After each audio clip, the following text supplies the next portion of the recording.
তৃতীয় শ্রেণীর প্রিয় শিক্ষার্থীবৃন্দ, এমসি স্কুলের পক্ষ থেকে তোমাদের জন্য রইল অনেক অনেক ভালোবাসা।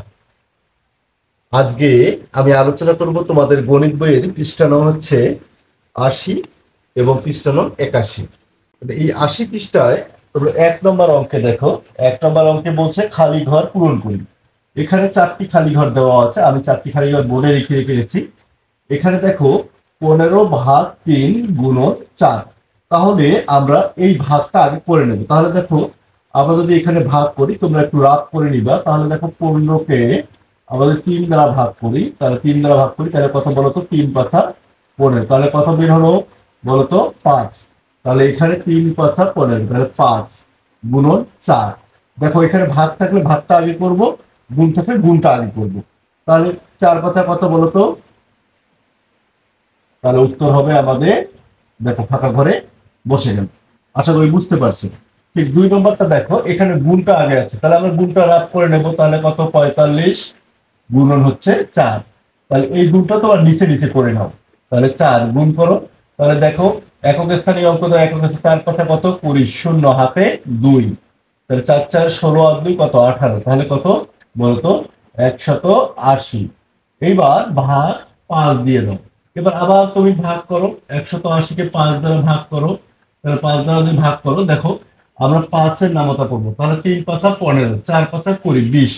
তাহলে ২০ এখানে বেশি হয়ে যাচ্ছে, তাহলে আমরা ৩ বাদ দিলাম। ৩×৫ = ১৫। ৫ = ৮ করতে কত? ৩। এই শূন্য কেটে নামাও, তাহলে কত? ৩০। তাহলে ৫×৬ = ৩০। কত বলতো? উত্তর হচ্ছে ৩৬। তাহলে এখানে আমরা উত্তরের ফাঁকা ঘরের জায়গায় লিখবো ৩৬। এখানেও ঠিক দেখো, আগে গুণটা করে নেব। যেহেতু আগে গুণ আছে, আমি বলছি গুণ থাকলে গুণ আগে করে নিবা, ভাগ থাকলে ভাগ। তাহলে নিচে নিচে তোমরা গুণ করে নাও। ৩×৪ = ১২, ২ হাতে হচ্ছে ১, ৪×২ = ৮ আর ১ = ৯। তাহলে দেখো আমরা এখানে লিখলাম ৯২ ভাগ কত? ২। এখন ২ দ্বারা ভাগ করো, ৯২কে ২ দ্বারা ভাগ করো, তাহলে কত? ৪×২ = ৮, তাহলে ১, ২, ১২, ৬×২ = ১২। তাহলে উত্তর কত বলতো? ৪৬। তাহলে এখানে উত্তর হবে ৪৬। দেখো প্রতিটা অঙ্ক কিন্তু খুব সহজ। এখানে দেখো ৭×৯ = ৬৩, তাহলে ৯।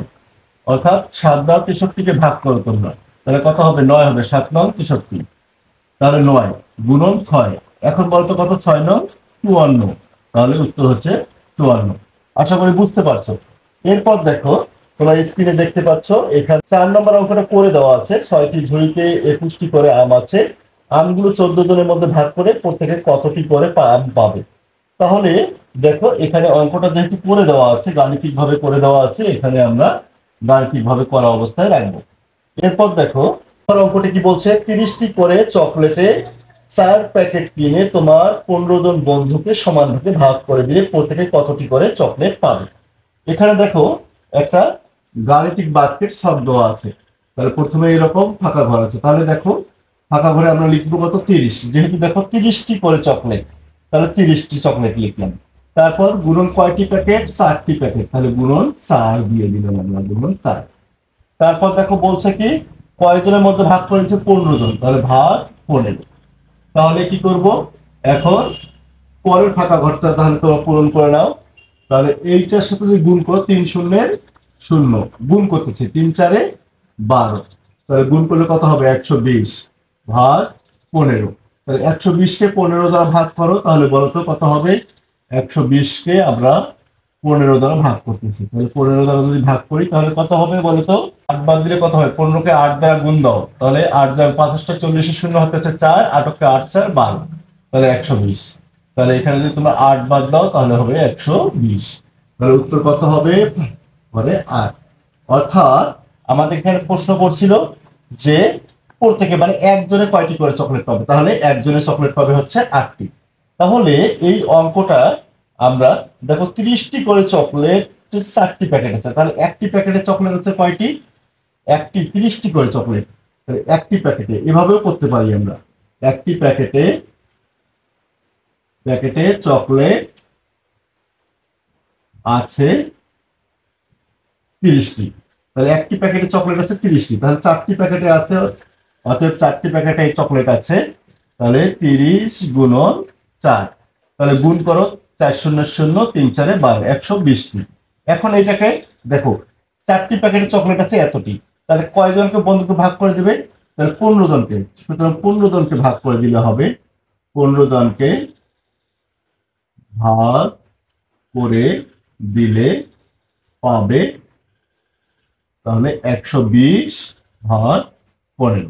তাহলে এভাবে তোমরা ভাগ করে উত্তর লিখতে পারো। দেখো 8টি। তাহলে এভাবে করতে পারি আমরা, এভাবে তো করতেই হবে, এখানে যেহেতু বইয়ে দেওয়া আছে এখানে করতেই হবে। ঠিক আছে, এরপর দেখো 5 নম্বর অঙ্কটি তোমাদের করে দেওয়া আছে। 12টি কলমের মূল্য 96 টাকা, এরূপ 32টি কলমে কত টাকা প্রয়োজন? দেখো কলমের মূল্য 96 টাকা। দেখো 12টি কলমের মূল্য, দেখো এখানে গাণিতিক ভাবে করে দেওয়া আছে, আমি আরেকটি তোমাদের ঐচ্ছিক নিয়মে করতেছি। 12টি কলমের মূল্য সমান হচ্ছে 96 টাকা। তাহলে একটি কলমের মূল্য, অতএব একটি কলমের মূল্য তাহলে কত হবে? কম হবে। কম হলে কি হবে? ভাগ হবে। তাহলে 96 ভাগ হচ্ছে 12। তাহলে দেখো আমরা ভাগ করব 12। তাহলে কত? আমরা ভাগ দিয়ে দেখবো। তাহলে এখানে ভাগ দিয়ে যদি দেখো তোমরা 8 বাদ দাও, যদি 8 দুগুণ 16, 6 হাতে হলো 1, 8 8 রেখে 9, 8 12 কত? 96। তাহলে 0। তাহলে বলো তো কয়টি? 8 টাকা। তাহলে একটি কলমের মূল্য হচ্ছে 8 টাকা। এখন প্রশ্নে বলছে 32টি কলমের। আচ্ছা বলো তো একটি কলমের মূল্য যদি 8 টাকা হয়, বলো তো 32টি কলমের মূল্য কত হবে? বেশি হবে। তাহলে বেশি হলে কি হয়? গুণ হয়। তাহলে 32 গুণন 8 টাকা। তাহলে দেখো 32 কে 8 দ্বারা গুণ দাও তোমরা, 8 দুগুণ 16, 6 হাতে হলো 1, 3 8 24 আর 1 25। তাহলে 256 টাকা। তাহলে উত্তর হবে আমাদের 256 টাকা। দেখো এইটা ছিল হচ্ছে তোমাদের 5 নম্বর অঙ্কের সমাধান। 13টি কলমের দাম 117 টাকা হলে 24টি কলম কিনতে কত টাকা লাগবে? দেখো 13টি কলমের দাম কত টাকা?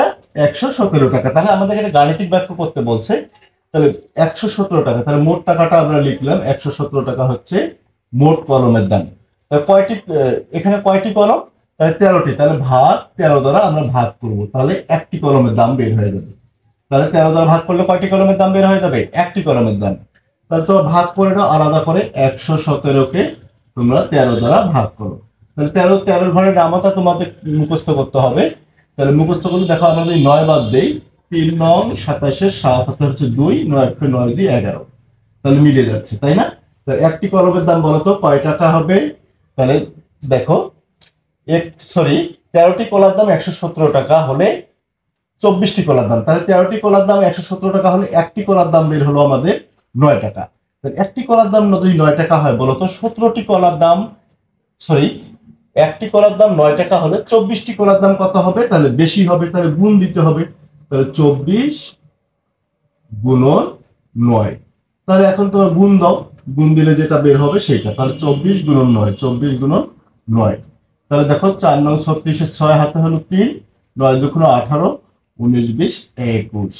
তাহলে 216 টাকা। বুঝতে পারছো? আশা করি বুঝতে পারছো।